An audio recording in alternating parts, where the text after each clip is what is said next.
thank you very much for your time as always. I really appreciate it. Obviously we've got those of us in the room and we're also recording this and making it available to others out and around the country as well. So it's been a little while since we had the chance to have a catch up, so I'm very grateful for the chance to talk to you today. We've changed the format a little bit. I think last time you called we had a guest speaker. We've got a few different people talking today. I think it's really good because it it gives a broader spectrum of things happening around the group. So we've got about an hour or so and we'll talk through a few different parts of what the group's been up to and where we're going in the immediate future. I think what I'm going to do is just start by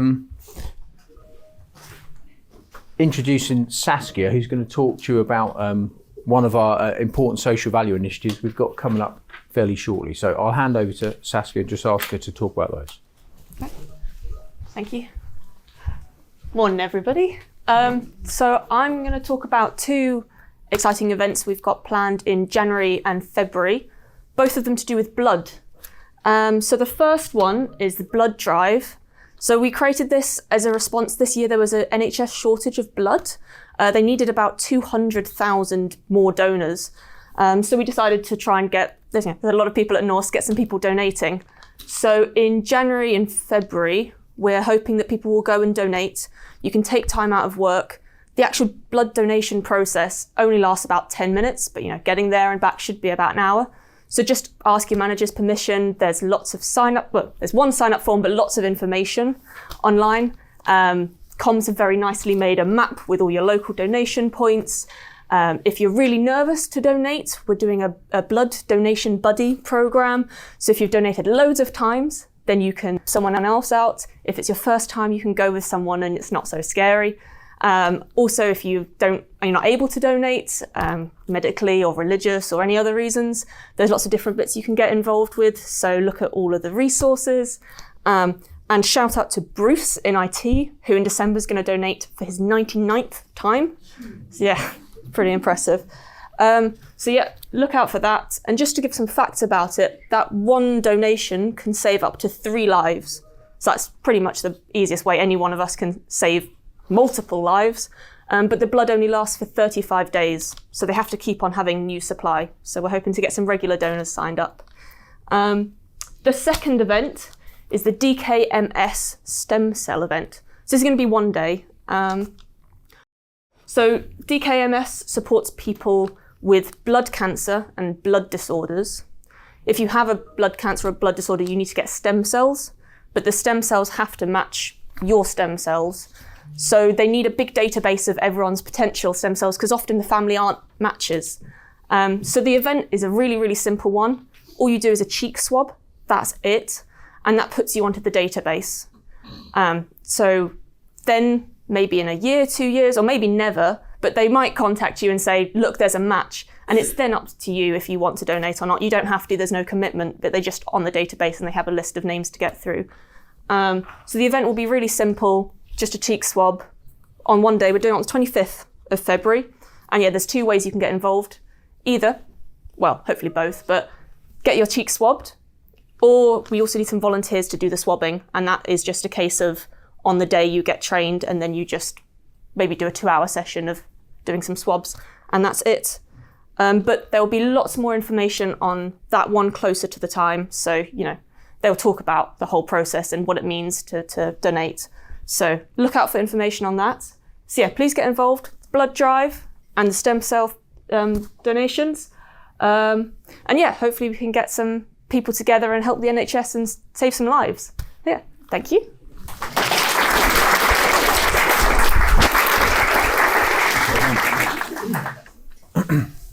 Okay, thanks, Saskia.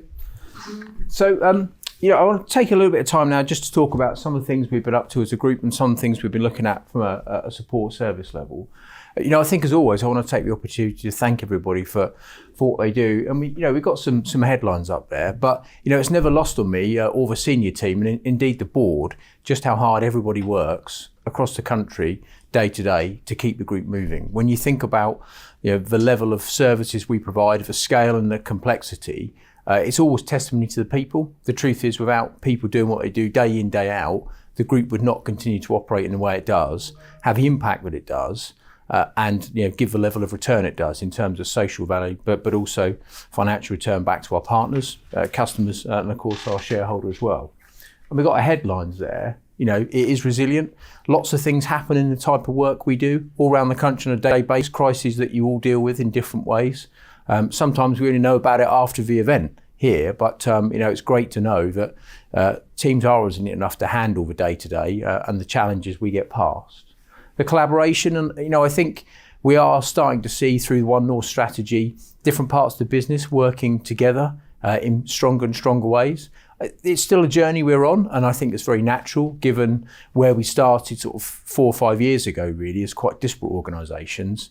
But I certainly see over the next couple of years that collaboration increasingly being an important part of what we do about how we offer our services to customers, but also just as effectively we continue to get to know each other across the group, how we just operate better together in support of each other. And certainly commitment. I think we've got lots of operations around the country where people are really personally committed to making sure that things happen well. It's that level of pride they have in what they do that means that they turn up no matter what the weather, no matter what the challenge is, to deliver.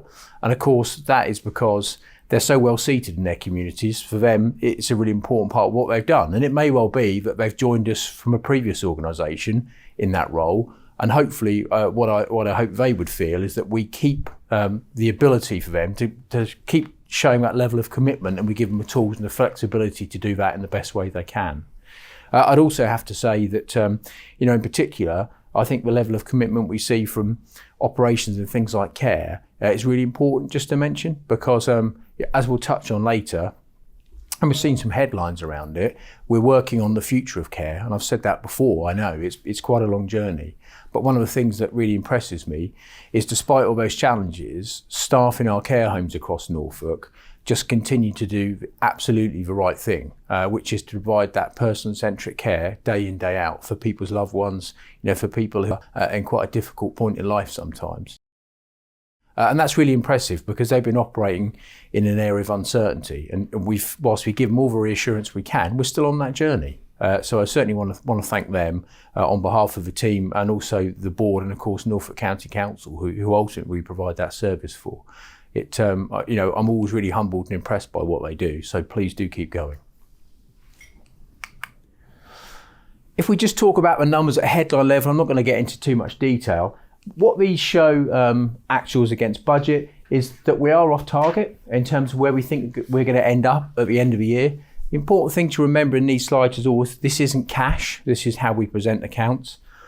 To be honest, so although we know that we're going to show a variance to where we want to be, and we're going to show a loss on paper, the one key reason behind that is we had made an assumption we were going to dispose of some properties that we didn't need, and we haven't done that.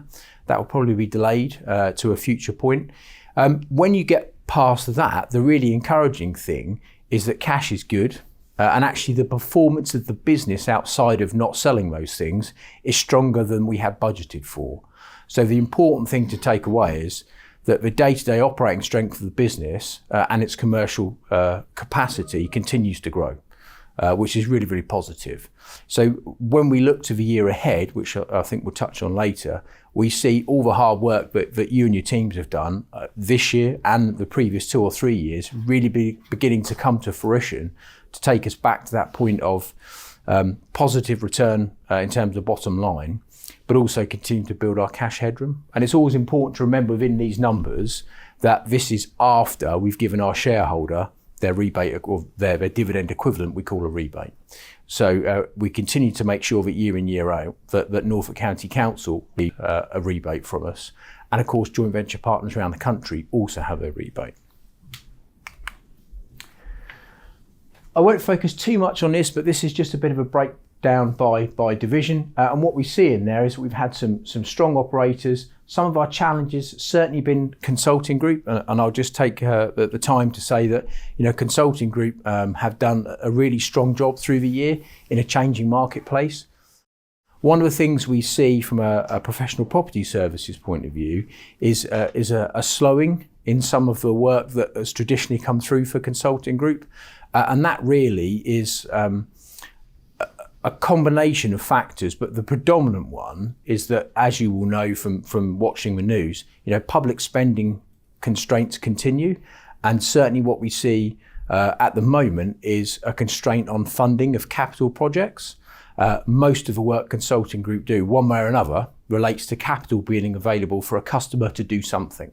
And then, of course, Consulting Group plays its part within that cycle of construction or maintenance or whatever it might be.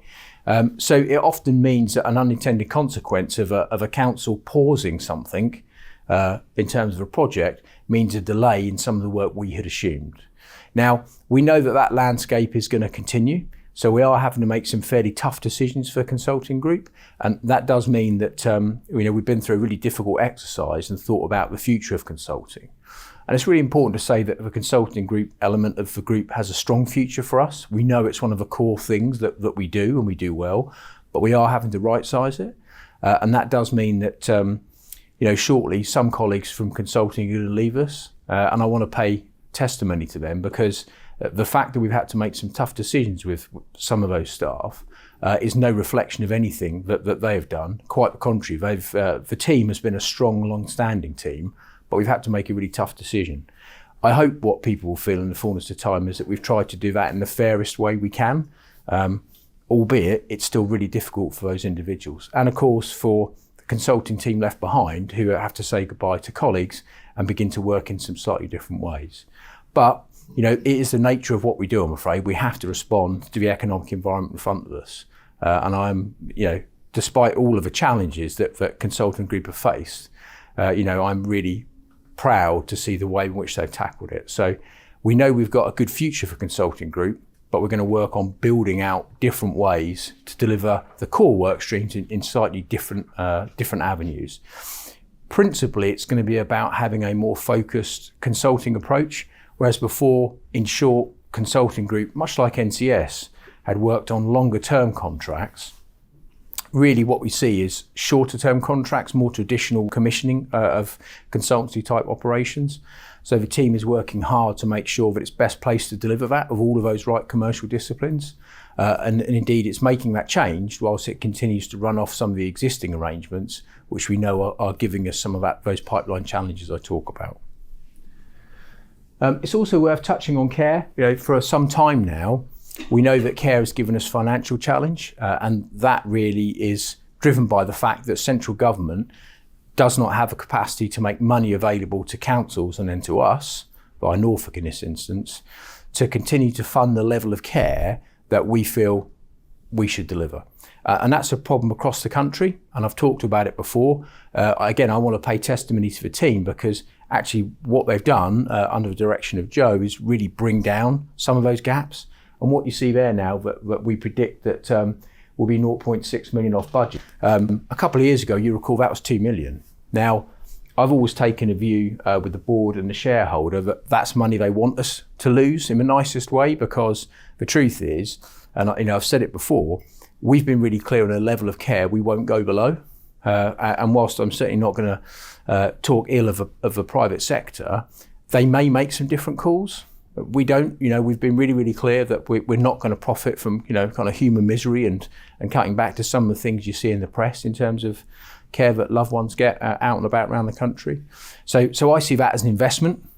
Yes, we've had to effectively put money in to run care, but it's wholly the right thing to do in my mind, given our shareholder and given our values. But nonetheless, as I touched on earlier, we are working with county to come to a longer term solution, because ultimately where we see a loss in care or across the business, we are investing money we have held in reserve. And we want to get to a position where we can invest that in a future where we don't have to kind of plug the gaps. And that means we do have to be pragmatic about the way in which we run off some of our services to ensure we continue to build our cash headroom to allow and ensure we have a stable future, and we can invest in things where we see more growth potential. When I talk about what's going well, we've gone live with 365 on the finance side. I want to be really clear here. It's gone well in elements, but it's certainly not lost on me that there's some major challenges out and around the business at the moment in terms of the 365 elements. And I know that teams at the moment operationally are running really hard and actually doing more than they were beforehand. So I want to be really careful when I put a message out saying I think it's going well. I think when you look at how it's gone compared to other businesses we talk to, it has gone well, but that doesn't for one moment mean that we think it's gone without any bumps. And again, I want to really thank everybody who's working extra hard at the moment. And I'm hearing stories of people around the business doing sort of 10, 15 hours overtime regularly at the moment just to get to a position we were in before we moved systems. So those are bumps. We will work through those. But that's a difficult message for me to put across when I'm talking to people who are directly impacted. And I do understand that. So we're very, very grateful for that. It's your hard work that's helping us bed the system in. It will get better, but I acknowledge that we've got a long way to go. But from a technical perspective, making the move, compared to sector, it's been positive, notwithstanding the challenges.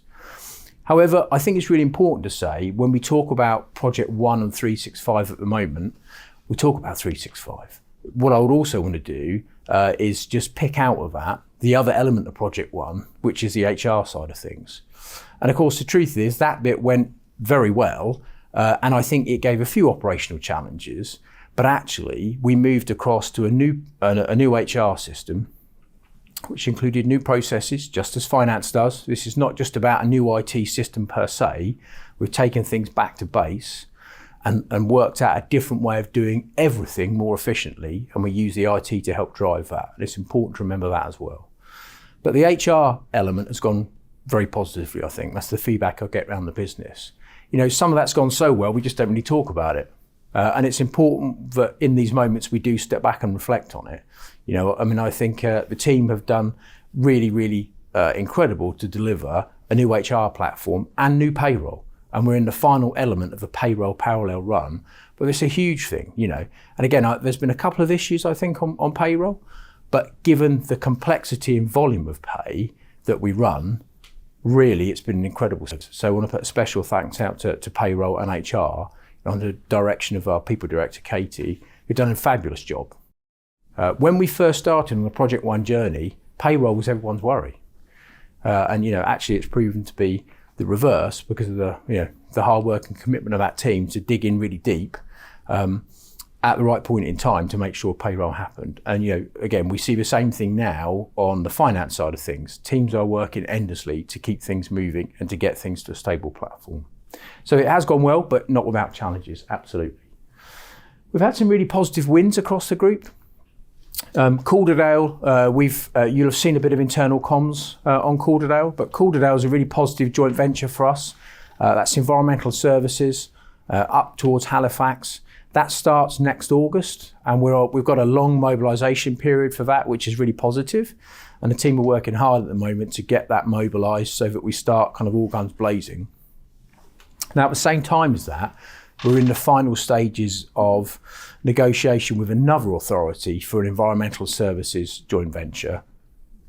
And that would start on the same day or day after, but we're not quite in a position yet to be able to publicly make that announcement. But our anticipation is we'll hear formally about that outcome later this month. So I certainly hope before many of you will finish for Christmas, we'll be able to put further comms out with some positive news about another joint venture. So we've got a good year of mobilising and growth ahead of us, but that isn't without pressures on the system because we rely on people to go that extra mile when we're mobilising. There's geographical distance, there's new systems, new relationships, of course, as always, as well as BAU. But some really positive news that we've got long-term growth that we can see locked in there for the next sort of 5+ years.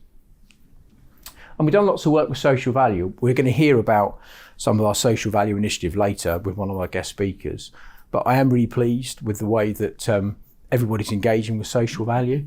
One of the things that, the questions I get asked when I'm out and around the business is why are we doing so much social value in Norfolk? Because it's important to consider we're a national business. And I think that's a very valid question. But for me, there's two key reasons for that. One is that our major shareholder, ultimately is Norfolk County Council. So an important part of what we do, yes, is giving them a rebate to help them keep council tax down effectively. But secondly, is to deliver social value. So we have the ability to deliver for them things that they might like to do. And and we can do on their behalf effectively. And that's really how we see social value. The third element is that actually we want to be able to do more structured social value out around the country in new joint ventures and existing joint ventures where partners feel there's something we can help them with. To do that, we need to understand what those skills are centrally so we can support. So the social value initiatives we've been driving over the last couple of years are giving us that deep understanding so we can support people out around the business, either with current or future joint ventures, to deliver social value in a really long-term sustainable way. You know, the group's always done social value, but at very many different levels. And I think one of the things really important when we look at the future is us being able to show our partners how we can help them deliver long-term structured social value rather than simply just very positive one-off initiatives. And then of course you've had the All for One programme. Some of you on this call this morning and in the room will have been on the All for One programme, but that really is part of our people strategy, and it's about making sure that we equip our leaders in the business so that they understand what our expectations are in terms of leadership across the group, and also to really help live and cement the views. And it sounds quite a simple thing, but it's something the group's never really done in a cohesive fashion before, so it's been new territory for us. And again, we took the initiative to not simply purchase in a training provider. We've taken the time to design that program in-house. We deliver it with an external provider, but much of the content is delivered in-house by the senior team to make sure that it's authentic when we talk about leadership and really is tied to our values. That program's going to continue through next year, and we know we'll have had about 100 people through that. And then we'll keep it rolling as new senior managers join us. But hopefully, in the fullness of time, all of you will also feel that impact begin to trickle down, because that will inform how our supervisors are trained and communicated as they start on a management journey. And indeed, for many of you, what we expect from you in terms of a lived values perspective, to make sure that the culture that we all head to collectively is the one we want, and is one that really supports our values for the longer term. In terms of our challenges, I've talked about D365. We know it's a challenge, but we know that challenge will diminish hopefully over the next couple of months as we begin to think about next iterations of system improvement. Of course, there's always operational challenges across the group. The very nature of what we do means that it's frontline services and it's under budgetary pressure. So I've said it already, but I'm very grateful for the work people do every day out around the country to keep services turning and keep the strength of the brand of the group growing from day to day as it does. We've also demobilised a couple of joint ventures, and a few of us were in Newport last week to say farewell to our Newport colleagues. Newport has been a really good joint venture, and after about 12 years, the council's taken a decision that it wants to provide something in-house, which is an important part of its model, given that they're a Welsh council, to make sure that money's in Wales. We understand that and we respect it. In many ways, it's a compliment to all of the people on the Newport team that have done such a good job of delivering for the council, that it's made the council consider how well they could take it back in-house. So we are really sad to see it go. Personally, I've got many relationships over in Newport, and the council's always been a great partner to work with. So we've tried to make sure that we demobilise those contracts in the best way possible. And I always say we want customers to leave us with a smile, because if they leave you with a smile, you're in the best place. They will talk to other councils. Councils are particularly interested as customers and prospective customers to know it's never what went good, it's what went bad. And they will call other councils, they will know other council officers. So it's entirely conceivable that a future customer will speak to someone in Newport and say, why did you decide to move away from the group? And the ability in terms of managing our relationships and ensuring people leave on the best footing puts us in a position where customers will say, well, ultimately we decided we'd do something different, but it was nothing particular against Norse. That's really strong advocacy. And they're the things we know help us build enduring relationships with new customers. So putting the time and investment into demobilising is just as important as mobilising, but it does mean it's a commitment we have to manage as we exit, as well as in other areas when we grow. And of course, the political landscape. Many of you will know that the public sector at the moment is looking at local government reorganisation and what that means. It's still early days, so for us, from a shareholder perspective, Norfolk County Council mid-districts of Norfolk are waiting to hear what the new shape of unitary authorities will be. We anticipate that will be in the spring. And of course, our other customers are in a similar position as well. Some, like Norfolk, will be going for a mayoral model, which also includes devolution. Others are just going to be reorganised into new authorities. That gives an element of uncertainty for us because we don't know who our customers will be in 3 to 5 years. Equally, it gives us huge opportunity as well. So we've been working on a kind of three-pronged basis, which is strengthening relationships with existing customers and renewing contracts wherever customers would like us to. And I'm really pleased to say that we've done that. All of the contracts we have with authorities that would have finished at the point of transition, so around about 2028, all those customers have extended their arrangements. Many of the customers we talk to in pipeline at the moment for new business are existing unitaries, so they won't be impacted by LGR, or indeed they might be more London-based, where LGR does not yet reach. So another important part of our strategy has been to mitigate by looking at some kind of surer ground at the moment. And then the third part really, in terms of managing the political landscape, is making sure we're in the right space to constructively talk about devolution and local government reorganisation and how Norse Group can help new authorities. Because a new authority, as the name suggests, it's a brand new entity. And on day one, it has a huge amount of work to do. Whilst frontline services are really important, it has critical things it needs to make sure that are working well. We talk about, from a new authority perspective, being kind of financially sound and legally compliant. And they are huge tasks, setting up new governance arrangements, new structures. Their focus on day one is not going to be on frontline services. They want to know they're being run well, but we have real capacity to deliver them in a strategic fashion for new customers and new authorities in a model which still sees them have a high level of control, but at the same time don't have to worry about. That's quite a powerful offer. So we're having lots of interesting conversations with potential stakeholders in new entities, acknowledging we don't quite know how that landscape looks yet. So that's one the senior team will continue to manage over the next kind of 12 to 24 months. And as it becomes clearer, we'll feedback at the next kind of town halls. And then, of course, we've also had some employee survey results, and I'm going to talk about those in a moment. But it's really good to get feedback on where we are as a group from you, because as I said, ultimately, earlier on, it's the people that make the group. So hearing your feedback is really key, and genuinely we listen to it, we work through it, and it helps shape where we go next and the way in which we do things. I've talked about care a little bit already, so I'm not going to dwell too much on it, but it's important to say that care is in a transitionary period. And really there's two elements to care. There's residential care, which is the element we're still a little uncertain on the future of. And there's also housing with care. And housing with care, we don't own the buildings, but we provide the care into those buildings under contract.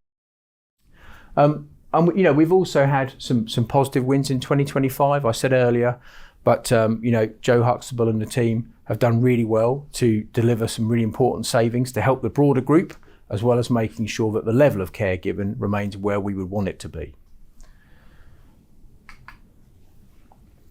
I've touched on consulting and I've talked about the challenges that consulting's faced, but it's also important to say that despite all of that, consulting has some really positive contract wins in year. Now those wins aren't quite strong enough in terms of number and volume yet to radically change the direction we're currently in, but it does demonstrate that there's that core offering. And indeed, the consulting group also won a REBA award as well. So we know the quality of what we do is there, and we know that we have an understanding of our customers. We just need to keep building that out, and we'll do that. So when we look ahead, I've talked about Calderdale. We've got the potential of some new work, but we're waiting to hear. And of course, I should also say that, as you'll have seen on the internet, we've got an important change coming up in the senior management team, which will really fall into the start of next financial year. As Nick Maddox leaves us, you'll have no doubt seen the comms that Nick is going to retire after what he'll be just shy of 20 years service for the group. I want to take a moment just to pay tribute to Nick, because working with Nick has been great. It's been incredible. He's been an excellent chief operating officer. And when I first came into post, I really looked at a role that could help me, because I realised that I was saying the same thing lots of different times to people, and that I wasn't, in the current structure, I didn't have the ability to give people the freedoms that they needed to run their businesses. And that's really where Nick came in as Chief Operating Officer. And I think, although that's a new role for Group, it's shown itself to be really, really important. And the way Nick has done it has been outstanding. And I think whoever comes in next, they're a big set of shoes to fill, and they'll have to do that in their own way. But I certainly want to say that, I wish Nick all the very best in his retirement. He's got a few months yet, so I'm not going to sort of do his swan song for him. But, what we do see in Nick is someone who's totally dedicated to the Group, who lives the values, who really helped sort of define some of those values. So he's going to be sorely missed as an individual of the team, and I'm sure for many of you out and around the business as well. You'll have your chance to say goodbye to him over the next few months. Please do so. And Nick, as always, remains fully committed. So we were having a chat just the other day when we were heading back from Newport, saying how much he really enjoys it, and although he's looking forward to retirement, he's loved what he's done. And he has really helped move the Group forward in the last few years. So what we will be doing with Nick from January is letting Nick just go down to 4 days a week, which I think is a really important part when you're transitioning into a different phase in life. Otherwise you run at full chat and then all of a sudden you stop. So we'll see a little less of Nick in the new year for a few months. But as always, if it's required, Nick will be around on a Friday as well. But nominally, he'll begin to move down to a 4-day week. And of course, that will facilitate a handover to the new Chief Operating Officer. Now, the recruitment process for that is going on at the moment. It starts tomorrow and it's going to run over into the early new year. But our anticipation is that by hopefully kind of mid-January, we'll be able to, mid to late January, appoint and formally announce a new Chief Operating Officer to facilitate a handover between Nick and whoever's successful in the role. There are some internal applicants, and it's not appropriate to name them, but I'm going to wish them all the very best of luck. I think I'm really pleased to see internal applicants. For so many of us in the Group, the ability to have a career where you can move through and progress is one of the things that's kept many people here. So I'm really passionate about making sure that we give people the opportunity to develop and move through. I think it's something that's really important to demonstrate and we live our values, because as people move through the Group, they get those experiences of how we operate, the way in which we work with our customers. And it's really important then to take those through to the senior team and make sure that those continue through the next wave of people moving through the business. So I wish everybody the best of luck on that. And I'm very positive about the future. I'm very confident that we're going to find a good Chief Operating Officer who will help us move forward through the next set of challenges as Nick retires. So what I'm going to do now is just hand over to Matt and Jason as two of our guest speakers, just to talk about a few perspectives from NCS. And I'll just, before I do that, also say that, of course, many of you will know that Andy Tansey, who's another one of our Group directors in NCS, has been out of the business a little while due to an injury sustained. Andy's been missed. Matt and Jason have done an excellent job covering their roles and his, but we very much look forward to seeing Andy back in the fold in the new year as and when his leg recovers enough for him to do so. So on that note, I'll hand over to Matt and Jason. Morning, everyone. As Justin stated, moving over. Prompt. Andy isn't with us, but he's a very important member of the band in that regard.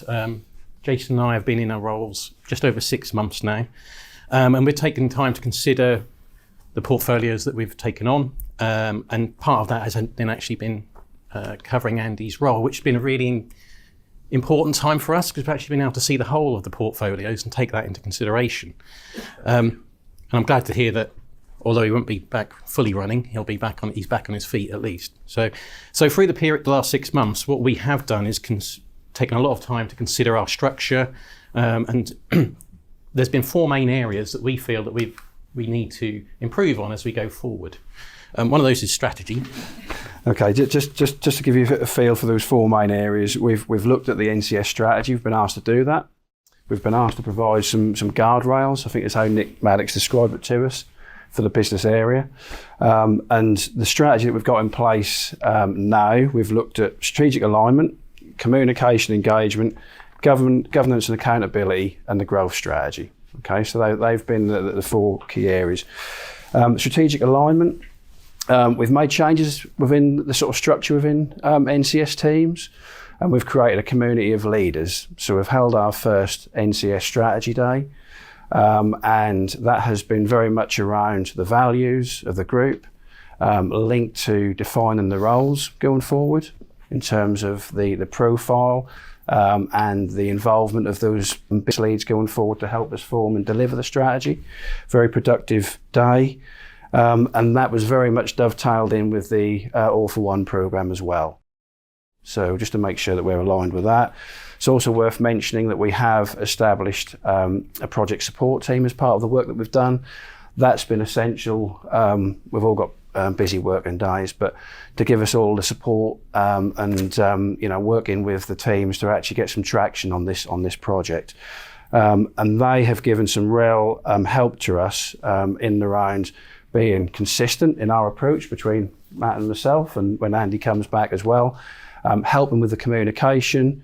And a key part going forward is making sure that we're not just talking to the business leads, the sort of community of the business leads. We need to make sure that all that we're doing is finding its way through to frontline staff. So trying to deliver things in a way that isn't just business speak, that we can actually present our strategy in a way that gets to people on the ground. I think that's sort of stepping into the communication piece, because we're taking on board the contents of the staff survey that Justin mentioned. And our intention is to cascade that information throughout the business, and we want to present that in a way that's appropriate for those different levels, because we know people engage differently.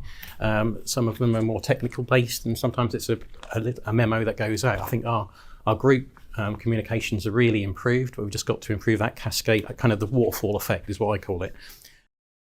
An example of this is our recent ODs and PDs. We've now put out a thread that's going out to them around about three times a year to start that cascade of information to go through the business so that people are up to date. There's often a lot of conversations that are done sort of sticking a head in a door, or someone catches someone in a corridor. And we want to make sure that communication is consistent and everybody is aware, so that we can sort of share the key developments, the successes and the priorities that we need to sort of send through the business as well. And part of that is also us, and I think SMT as well, is going to be going out to the business a lot more, especially our JVs. I've been out recently to, say, Amber Valley and West Northants. It's been really interesting meeting the people there and seeing how proud they are of their work. But it's just encouraged me to meet, meaning that we will go out there more often. Yeah, just to add to that, key thing has been giving people visibility of visits. So within the thread and going forward, we are actually letting people know when they can expect to see myself and Matt and Andy going forward. Key support services as well. So that helps give them a bit of focus if they've got any particular questions or issues, to try and focus on those dates. And we are in some initial conversations at the minute in terms of how we can better use the thread and strike the balance, hopefully across the group, of getting the group message right, but also giving people specific updates on what affects them. Okay. Governance and accountability. So, within that, one of the key things is producing the guardrails, guidance for people, making sure that we don't just preach to people and tell them what to do. We have put in place a series of guidance documents now to make sure that people know how much flexibility they've got within the guardrails to do what's right for their business area, but just also to make sure that we keep on top of the governance and the compliance around that. And how we act on a daily basis. I think the good thing about Jason and I coming on board at the same time is that we challenge ourselves about that. And are we acting in the right way in line with our values? So that's a really big important bit that we will be pushing to our ODs. Around growth, we all want to grow. We've recently held this 2-day strategy forum with our directors, and we are looking to create that community of leaders, which follows on from the AFO programme. And it's really important that we get those guys engaged in it. We've had quite a few successes over the last couple of months, but we also had challenges. We've had new work coming in from Lidl for the grounds maintenance and service engineers. Across Barnsley, Devon and Norfolk, we're getting a number of cleaning contracts. But then there's the challenges. Our waste services across the country are having to implement plans for the food waste schemes, which are coming on later next year. And trying to get your hands on a refuse vehicle is like gold dust at the moment. But also our school catering teams, we've got Devon and Norfolk working together really closely because there's a lot of challenges in that we're seeing smaller competitors actually falling by the wayside. And there's an opportunity there, but there's also a risk. So they're really working together to try and get what we sell going forward market ready, and they're really working well together in that collaborative way. Just to add to that, in terms of some of the successes we've had now with national providers, we've had some contract wins working for within the highways world. Our highways laboratories picked up work for national highways, and we're competing with some pretty experienced and large companies there to win that work. So some real faith in the business to actually see that through on some key infrastructure projects. And I think just for the coming months, it's to continue the momentum that we've got in these first 6 months. We want to dovetail in with the core Norse values and the business plan around that. And it's the development of our growth proposals. So as I say, when we're taking the ODs away for those 2 days to talk about our growth proposals, there's a lot of keenness and a lot of opportunities. We've got to evaluate those and then drive them forward in the right way. Couple of things to add that for me, if that's okay. Getting in place the wider engagement plans. We are having meetings with various teams just to try and get in place some structure around discussions around what might be coming in the direction of ops going forward, so things are not a surprise to operational teams to deliver certain things. We're trying to put in place an annual calendar, a cadence, which will set out all of the key dates and milestones in the year for business areas, so we can actually look ahead and plan how we deliver these elements rather than having to react last minute on things. And we often have to do that as a business. So that cadence is something we're looking at within NCS, and whether there's sort of wider opportunities to roll that out further. Just to mention that Justin touched on D365 as one of the key things, just making sure that we keep all the plates spinning at the minute for ops. So we obviously want to have service delivery, we want the finances right, and obviously to make sure that we embrace and can deliver new systems. There's a lot of focus on that at the minute to make sure that we can continue to achieve all of those elements. Okay, I'm just going to talk quickly about the employee survey results. And I mentioned the employee survey earlier on. The first thing I'd say is we got a response rate of about 22%. That's strong and it's growing. That translates into over 3,000 comments. So that's really positive. I want to thank everybody for taking the time to engage. It's often easy, in the lives we live, not to find a reason not to engage, but it's really important that you come forward and say how you feel. If you don't do that, we can't reflect on it and can't decide how we shape the organisation moving forward. We had a good spread of contact and comment from across the group, which is always really important as well. So we're fairly confident that what we see is a true snapshot of where things sit. Some of the key themes and the things that certainly staff fed back and said they were really proud of was a strong teamwork and a supportive nature from local teams. That's key to us, going back to our point that really it's teams on the ground that make things happen for us day to day and represent our reputation. So I'm very grateful for that. The pride in our services, people really care about what they do and why they do it, and that's fundamental. And of course, some people felt that the flexible working that we've been introducing really since COVID in some areas has helped. And flexible working has been an important challenge for us. We want to give people the right balance, but it's also really important to acknowledge we live in a world where frontline services don't always permit that. And many of the hard-working people out and around the group day to day don't have the ability for flexible working. They work shifts and they can work long hours sometimes. So getting that balance right for an organisation like ours is a delicate one, but it's one we continue to reflect on. Areas where we need to improve. So we had an initial look at this at our senior management team, and there's more work to go through the year, as I'll talk about. We know comms is still a big area for us. Now, the fact we're here today talking in the way we are with some of the digital solutions shows how far the comms team have helped us move forward in the last 3 or 4 years. But in an organisation of our scale and our geographical spread, comms is always going to be a key area of focus. So we know that we need to do some more work on comms, both in terms of format, but also messaging. And we're going to keep working on that through the year as we'll come to. There are also some concerns about reward and recognition with some elements of equality. That's really important to us, so we certainly want to look at those things. We know that we have a diverse range of pay scales and roles across the group. So it's an ongoing area of focus, but it's one we need to look at more closely still, I think. And leadership and visibility.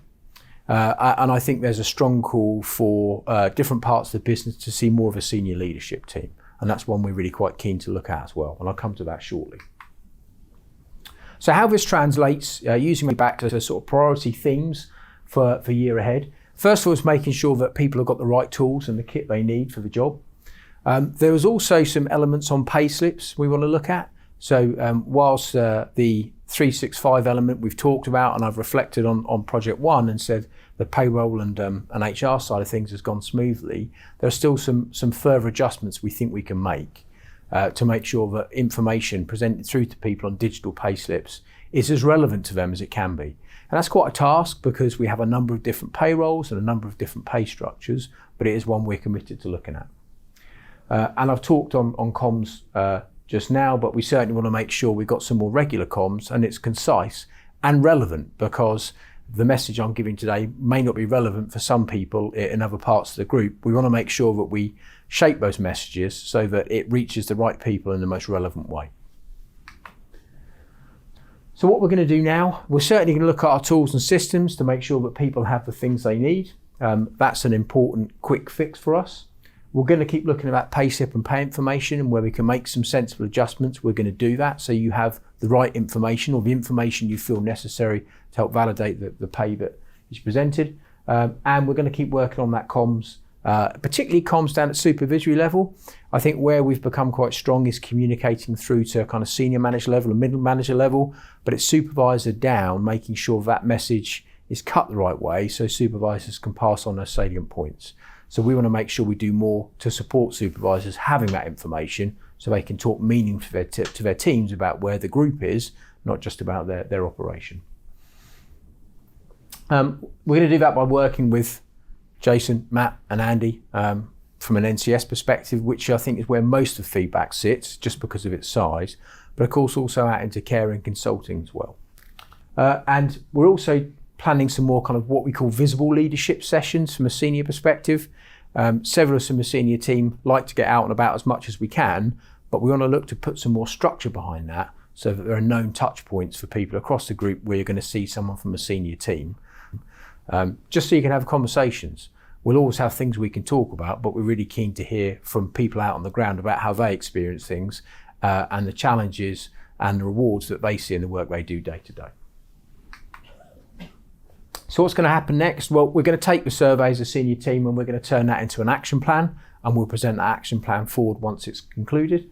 And it's really important to say we'll update regularly on where we are on that journey, but importantly, you know, we're going to check how we get on with that for a survey next year. So we're going to do annual surveys to make sure we keep the loop of feedback and conversation going, because I think it's a really important part of making sure we're on the right cultural journey and that our values are being lived in the way that we want, and that you feel those benefits are flowing down to you across the group. What I'm going to do now is hand over to one of our next guest speakers, which is a gentleman called Ian Thornton. Ian is the Chief Exec of a Community Sports Foundation. The Community Sports Foundation is the charity of Norwich City Football Club. Many of you will have seen and been involved in some of the work we've done with the Sports Foundation over the last 24 months. But I thought it was really important to hear from Ian a little bit about what Sports Foundation does and how working with Norse has helped them on that journey. So I'll hand over to Ian. Good morning, everybody. It's like a school assembly, that was, wasn't it? Right. First things first, who AI'd that photograph? That was you? I don't look that good. That's in. So I'm here for an update. I'm here to see some friendly faces, hopefully. And I'm here to give an update on the foundation, the work we've been doing together, and also apologise and also say thank you.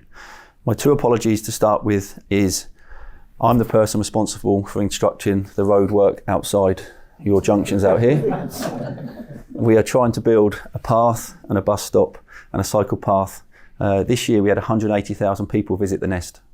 And when we started the concept back in 2015, when we took ownership of the site, we wanted to use the power of football, the football club and well-being and mental health to reach out and help people. Did we think 8 years later we'd have 180,000 people there? No, we didn't.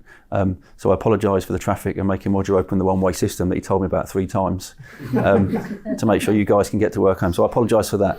The second bit I apologise for is I'm also the guy that's given you tickets to come watch Norwich have their worst home record at Carrow Road for some time. The aim is to share good practice. The aim is to share our resources, but to have some time with your family. When I talk to Justin and the senior staff, they talk about how important the people are at Norse. And it was our gift to say, have a day out with your family. But please remember, when you do come to the next game, don't let the football spoil it. Because that has been one of the challenges, but things are looking better. Okay, so just as an update from us, to go through some of the things that we've been working with and who we are and what we do. So our purpose as a football club foundation is to make our football club, its community, better today than it was yesterday. And you'd have known over the past 6 months, with the football club being in the press, some protests, and seeing some of the challenges you have as an overall national business, it's not easy. And I always talk a lot to my staff about change, challenge and opportunities. But we try and use the power of football, the power of sport, and what we do in Norfolk to make a difference to people's life as much as we possibly can. As a foundation, we are one of 72. So every Premier League football club has a foundation. Every Championship, League One, League Two club has a foundation. We currently sit as probably the 6th or 7th biggest in the country. For the work we do and the turnover we have and the reach we have and some of our impact we have as well. And we were very fortunate that this season we were winners of the EFL Championship Community Club of the Season, which bodes quite well when people are chucking tennis balls on the pitch. And things haven't been going too well on the pitch. So whatever happens to us on the pitch, it's very important that what we do off the pitch really is consistent, and it really makes a difference to people's lives. I've been in practice, or I've been in the role at the foundation for 33 years, having started on work experience when I was 15. So I know I'm fully invested in Norfolk, in the football club and what football does, as you guys are invested in making a difference to people in Norfolk as well. We can only make a difference in Norfolk if we have partners like yourselves. This is more than stuff. This is making a difference. This is really living your values. And I love meeting with Justin and the team and listening to the stuff you talk about today.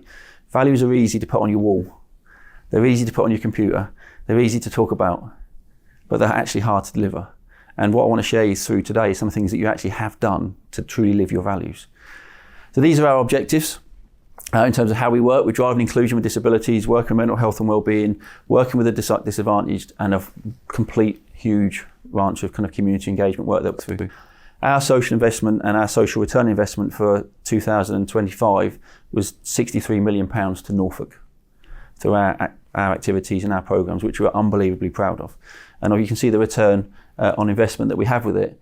But overall, we've had just under 500,000 people take part in activities. And the Nest itself is seen 185,000 people through our doors. And we are looking at facilities in the east, and we are looking at facilities in the west. Because my kind of guess is now is what would people do without that? Where would they go? What would they do? You'll be pleased to know that we're putting some paddle courts in for those that like paddle. So when the traffic lights and the barriers come up again, there'll be a bigger queue for people to come and get across as well.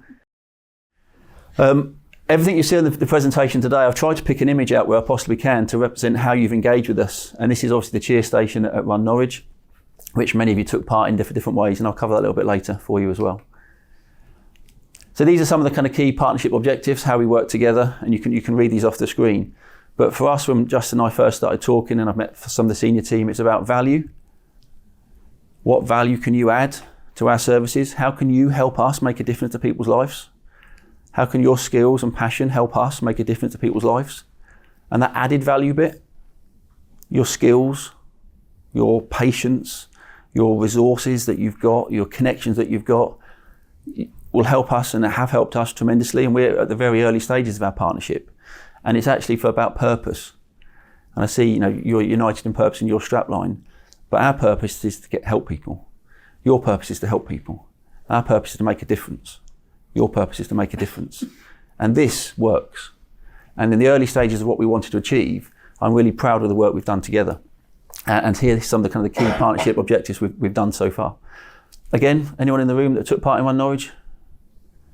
Good. What time did you get? Yeah, you're a runner. That's good. So this is one of the projects that you guys voted on, that you wanted to, when you had a choice of saying, like, how do we work together? We consulted with you, we asked you how you want to get involved, and that was something that your senior leadership team were really key on. Let's see what our people want to do. And you voted for a project called Onside.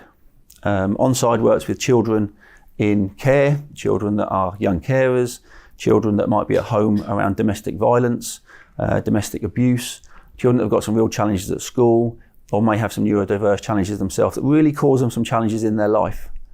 And we work with our young support staff, our youth service support staff, that bring them to the nest, and work closely with Norfolk Children's Services that refer children to us. And we're working with a number of different children that are really making some life-changing difference around resilience, confidence, communication. And what I'm trying to do is paint a picture that you can see as when you sit behind your desk or you see what you do in terms of your corporate magazines, the work you're doing is really helping. Without your support, we can't do this. And every slide I put up so far, I can put a picture up. I can't put a picture up of the children that we're working with because they're in that vulnerable situations. Because from a safeguarding point of view, we're not allowed to share it.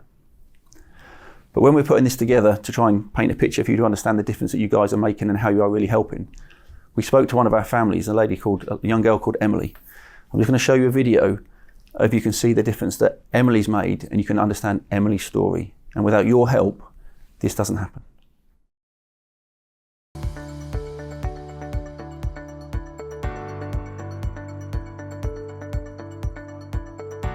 Onside is a 12-week program run by the Community Sports Foundation. It looks at improving young people's well-being above all, but also looks at boosting communication. It looks at improving school engagement. We work in partnerships with school and family practitioners in order to get the most out of the program for the young person. But the program in general will be very, very different depending on the person because of our holistic approach. Each young person will have an exit pathway as well, so when we finish working with them after the 12 weeks, they'll have somewhere else to go where they can continue developing all these skills. So when Emily started Onside, she was very shy, she was very quiet. It actually took me a session or two to get her to actually talk to me. So she just didn't have that confidence there to kind of speak for herself. But now that she's finished the program, she's so much more confident. She has developed an ability to speak her truth. She is just way more outspoken. Whenever she feels like something needs to be said, she goes out there and she says it. She's just taking responsibility. It's like a whole different person, really, honestly. Life was very difficult for us and most importantly Emily before the Onside programme. Circumstances with my health and my wife's health and Emily's learning issues made things very difficult for Emily, especially being able to talk her problems through. You know, she would tell us she wasn't happy, but she would find it really difficult to give us a sort of why, or more importantly, how we could help her. And I think that's the biggest thing the Onside programme has done, has given Emily tools to ask for help. When I first heard about the Onside programme, I thought it was like I wasn't too sure about it first, but once I tried it out, after a few sessions, I thought, you know, this is actually really helpful. Like, it's helped build up my confidence a lot more. I can speak more freely now to people. I can go speak to people if I need anything or I want to speak to them. You can just play football and talk about feelings at the same time, and it's just chill. With help from the Onside team, I've been selected for the Youth Voice Council, and that's the inclusion role. It's a great way to meet new people and, you know, plans to help other people that are struggling or that need support. The experience of the programme, I believe, has helped all of us dramatically, especially Emily with her self-confidence. I would shout it from the rooftops that if anyone got this opportunity, there is literally nothing to lose. I would really recommend it. It helped me a lot, and I think once you get into the gist of it, you'll love it. You'll find it really fun. So for us, when you kind of look at this, as a football club, it's about taking responsibility in our community. And for Justin and Norse, and we meet the senior team, it's about taking responsibility in your community as well. And you can see from Emily's story, that's wonderful. It gives you a complete chill. For us, it's about when you look at the Nest, or you drive into the Nest and you look at the things we do and you look at the crest, you think, oh, it's just about football. It's not, it's bigger than that. Football's just a vehicle in the engager, or sport is the vehicle in the engager. This is about resilience, confidence, making friends, being able to do a presentation, being in a group. Emily was at the Nest last week and she couldn't join in a meeting. She just had a complete anxiety attack. So we're working through and using the power of these things to make sure we are making a difference to people's lives. This is one of the programs I've also worked with before, and some of you might be aware of this. In terms of Active Canaries, this is around food poverty, food education. This links in with your school catering services. We had some fun with this a few years ago, and we're working in schools with this now, in terms of sending staff in, working with the school staff, working with our nutritional staff, working with your nutritional staff and your marketing team, and using the power of the football badge to go in and work around school dinners and educating school dinners on a lively scale, on a big assembly, and working on a day-to-day basis. And I must say the team have produced some wonderful graphics at Norse, and this is coming out in March. Claire knows more about it than I. I found out today that our players' favourite food is chicken katsu curry. So that should be on the school menu coming shortly, or probably in your canteen. But look, this shows how we're working together in terms of brands and brand values. And if you go into a school, and how do you make the school kitchen a little bit more encouraging, that children make better choices and can have a bit of fun with it. So we'll be producing player cards, so you can pick a particular meal that's associated to that player. For the purpose of this room and people online, I'm sure you can keep this a secret, we can't do them player cards yet till we get through the January transfer window. Right? We held off in the summer, we did quite well. So you may see a Josh Sargent chicken katsu recipe coming shortly. So this is exciting, so please look out for this coming forward. And this was the big one. I know we talked about Norse being based in Norfolk and the trading subsidiary that you are for the County Council, but for Run Norwich, we started this 10 years ago, and the aim was to fundraise for the foundation. The aim was to get people up and moving. The aim was to popularise our city and showcase all our iconic venues that we've got. This year was our 10th year. We opened the booking system at 9 o'clock in the morning, and an hour and 45 minutes later, 8,000 people had booked in. And we were like petrified, because it was like, how do we grow this? How do we deliver this? So that come with 600 volunteers, and many in the room from the team at Norse were volunteers, and at the cheer station as well. Many took part in the run, you can see on the screen. And we just obviously, if you see the guys that helped out, not just from taking part in fundraising, Steve doing the water distribution, there's core operational jobs that make this event take place. 20,000 spectators closed the city down for 4 hours on a Sunday morning. Which change in Norfolk, as you guys know, is hard. Right, for 3 or 4 hours on a Sunday morning in our city, but it raised just over £100,000 for us. It probably raised over £400,000 for other charities. So other charities use this as a vehicle to help them with their mental health and well-being, for them to get fit and active and healthy, but them to raise money for their charities as well. So look, without your support for Run Norwich doesn't take place, because the costs that come with it, the operational challenges are just ginormous. So to the team at the back that done their bit, and everyone that wants to take part next year, we look forward to getting you further involved as well. But what I want you to see is a little bit more about us. I've learned a little bit more about you today. So I'm just going to share a video from us that we've produced for 2025, that you guys are the first ones to see it, just so you can see a bit more about what we do, what else we do, and who else we help as well. 2025 has been an incredible year for the Community Sports Foundation. A year of growth, achievement and connection with our community. And in the year, Norwich City won Community Club of the Season. We're extremely proud of how the foundation has made a real difference. So many events united us.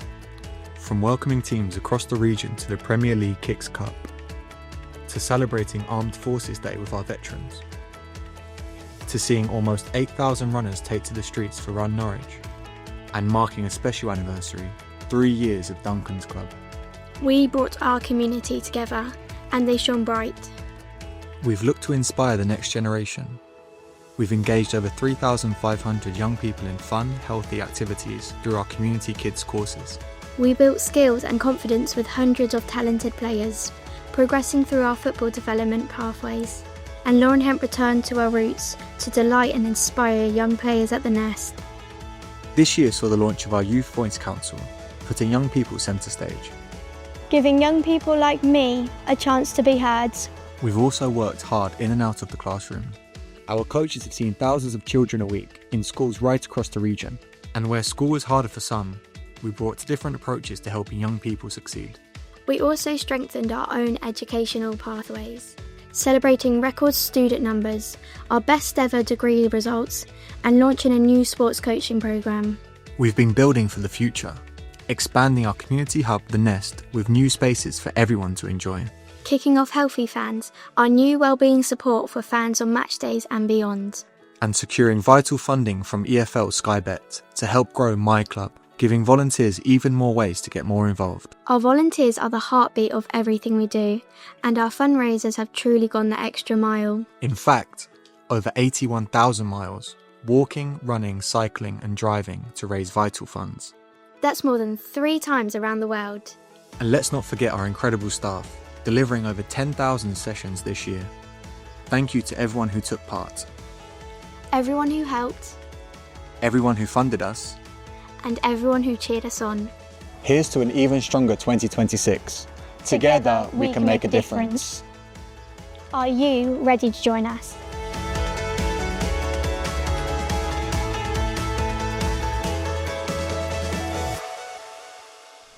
And what I'd like you to just recognise is the part that you've played in helping us do that.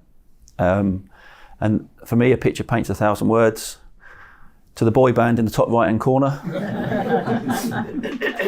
who started the race, and then the manager got sacked soon after, so that was the influence that Justin had on him. To the team in the bottom right-hand corner, that Claire's helped with and led Active Canaries, but the work Steve done in terms of, and Emily've done as well in terms of the Run Norwich. To those that took part in the race in the cheer station, and Roger did an excellent. It was excellent for Roger to be involved with the armed forces and the goal covenants you've got, and we're trying to progress with that, and the support that we can put together in terms of the armed forces work is really important. So we want to do more work in this area together and share skills and share resources and make a difference. But my parting shot is the top left-hand corner. I don't know if Katie's in the room or not. No, she isn't. Well, I hope she's listening then. This was a day about bringing some staff together to learn about each other, to launch our partnership. And this is when you learn that your chief people officer is the most competitive person on earth. And it was about being fair and equal and sharing, and it just went out the window completely. But look, everything we do is about making a difference, but it's also about having a bit of fun with each other as well. And if we don't do that, we don't enjoy the environments that we try and curate, and we make our jobs and our reach a little bit more than. So on behalf of the foundation, we just want to say thank you for your support. We look forward to you taking part in further fundraising events, being at Run Norwich, being involved with Active Canaries, and where possible I will share stories about Onside, where you can see the real difference you're making to children's lives. But on behalf of us, we just want to say thank you.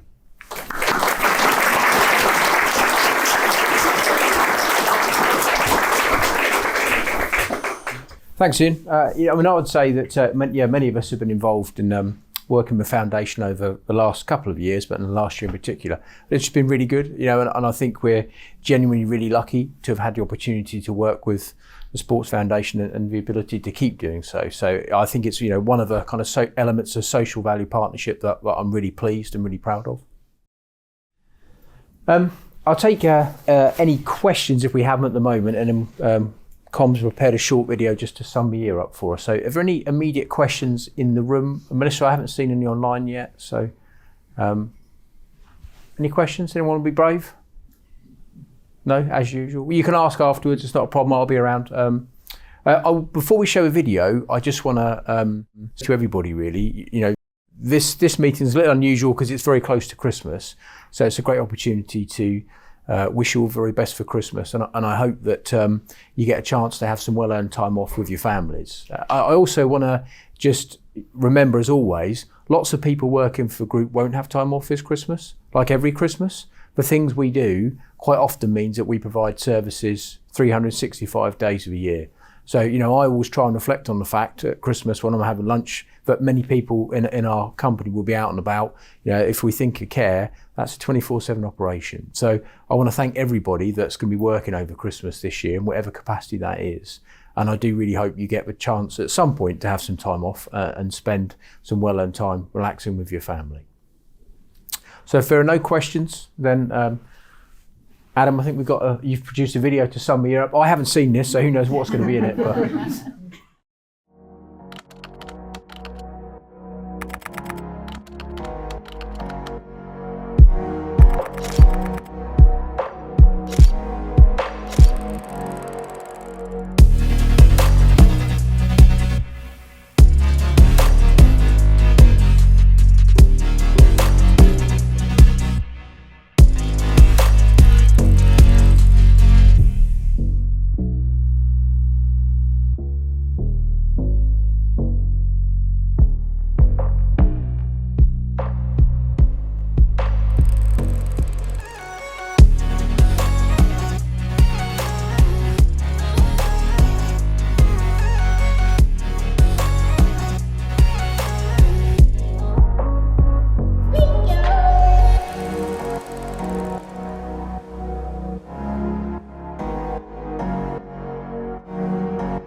okay, thank you. Thanks to the comms team for that. We'll put these videos up online so that people have the opportunity to view them again if they haven't managed to attend today. So that really just leads me to say our next session, we've already got booked in for the 15th of April.